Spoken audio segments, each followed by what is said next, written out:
दोस्तों, जीवन में सत्य को पाने की क्या जरूरत है? जीवन में परमात्मा को पाने की क्या जरूरत है?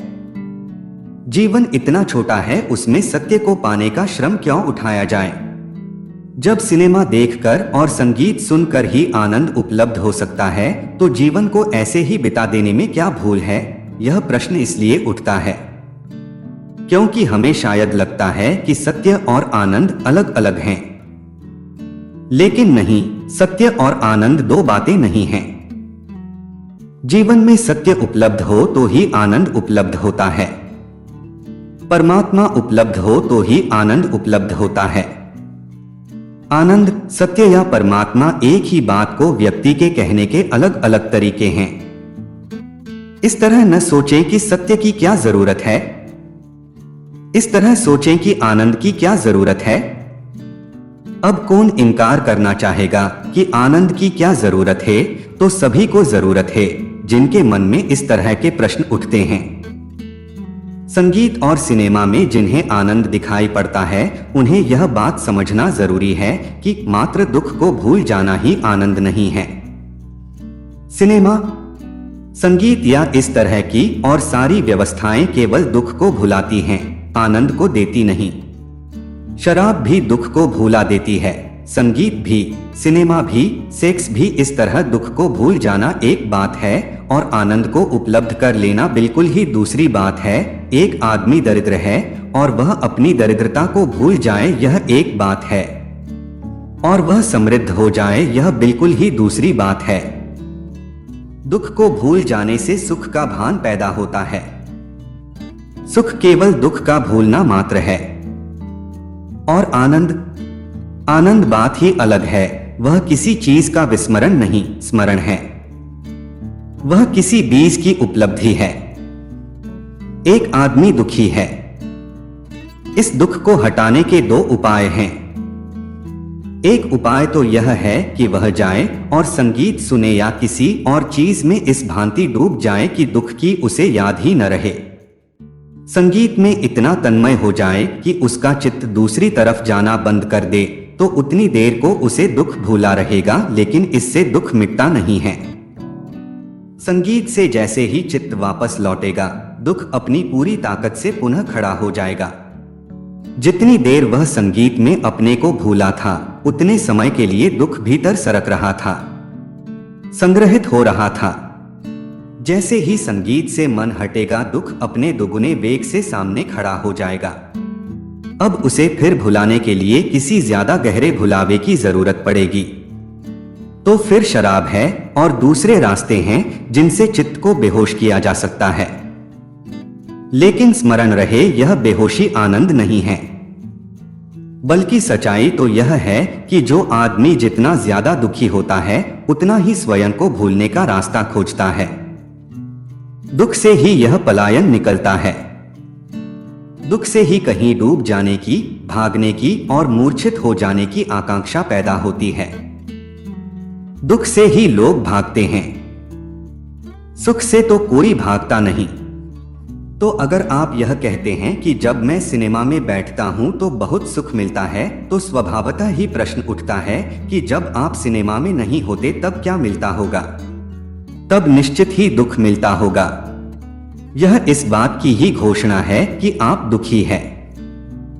लेकिन सिनेमा में बैठकर दुख मिट कैसे जाएगा? दुख की धारा तो भीतर सरकती रहेगी। हाँ, जितने ज्यादा आप दुखी होंगे सिनेमा में, उतना ही ज्यादा सुख अनुभव होगा।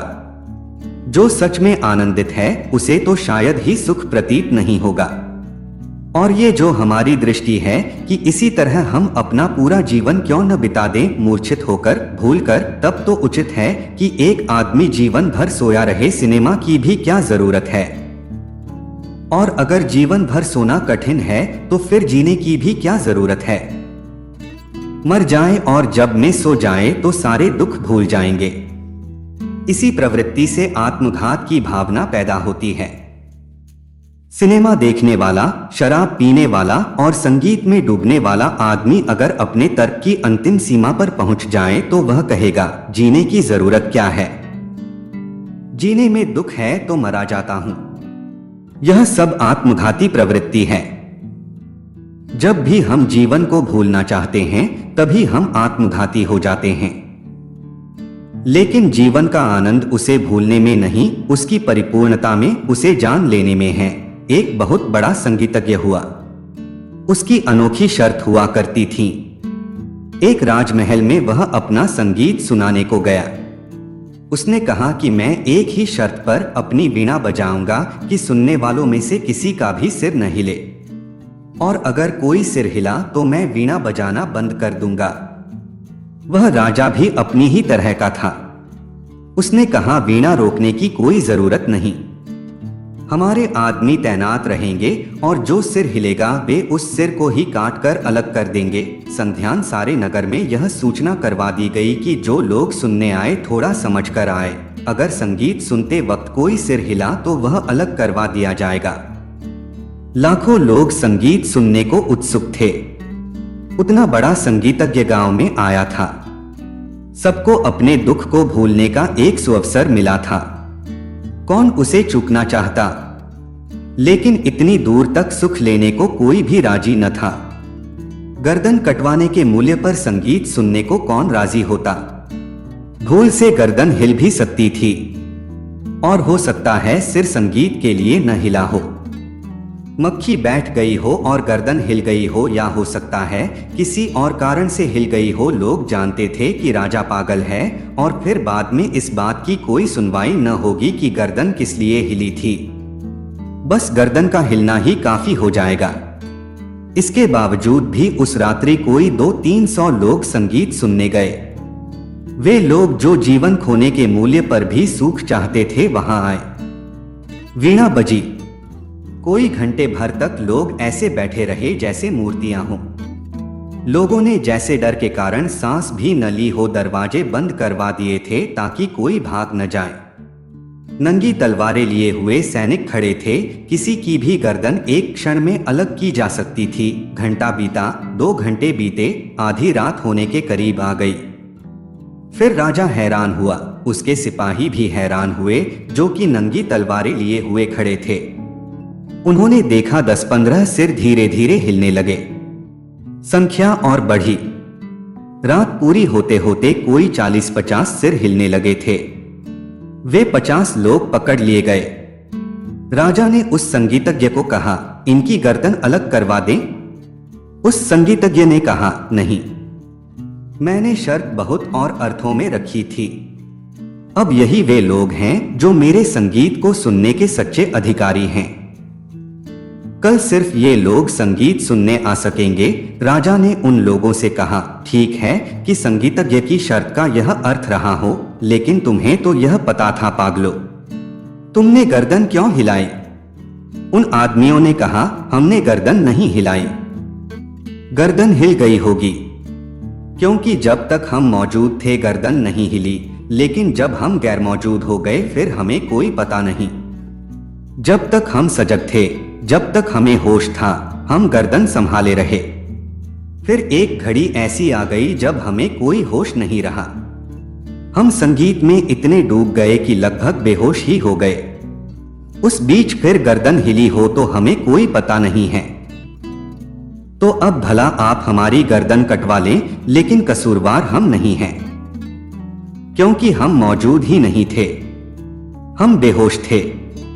अपने होश में हमने गर्दन नहीं हिलाई। क्या इतनी बेहोशी संगीत से पैदा हो सकती है? जरूर हो सकती है। मनुष्य के जीवन में बेहोशी के बहुत रास्ते हैं। जितनी इंद्रियां हैं उतने ही बेहोश होने के रास्ते भी हैं। प्रत्येक इंद्रिय का बेहोश होने का अपना रास्ता है। कान पर ध्वनियों के द्वारा बेहोशी लाई जा सकती है। अगर इस तरह के स्वर और इस तरह की ध्वनियां कान पर फेंकी जाए कि कान में जो सचेतना है वह सो जाए, शिथिल हो जाए, तो धीरे धीरे कान तो बेहोश होगा ही, उसके साथ ही पूरा चित्त भी सो जाएगा, क्योंकि इस हालत में कान के पास ही सारा मन एकाग्र और इकट्ठा हो जाएगा, और जैसे कान में शिथिल आएगी उसके साथ ही पूरा चित्त भी शिथिल होकर बेहोश हो जाएगा। इसी तरह आंखें बेहोश करवा सकती हैं। सौंदर्य को देखकर आंखें हो सकती हैं, और आंखें बेहोश हो जाए तो पीछे से पूरा चित्त बेहोश हो सकता है।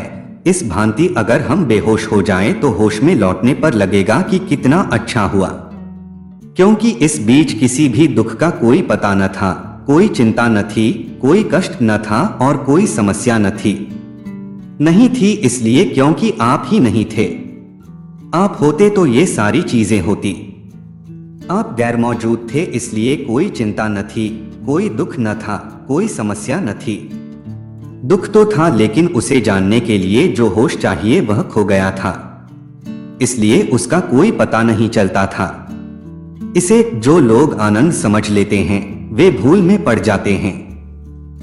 उनका जीवन बिना आनंद को जाने एक बेहोशी में ही बीत जाता है और आनंद से वे सदा के लिए अपरिचित ही रह जाते हैं। इसीलिए सत्य की खोज की जरूरत है, क्योंकि उसके बिना आनंद की कोई उपलब्धि न किसी को हुई है और न हो सकती है। अब अगर कोई यही पूछने लगे कि आनंद की खोज की क्या जरूरत है तो थोड़ी कठिनाई हो जाएगी। हालांकि अब तक किसी आदमी ने वस्तुतः ऐसा प्रश्न पूछा नहीं है।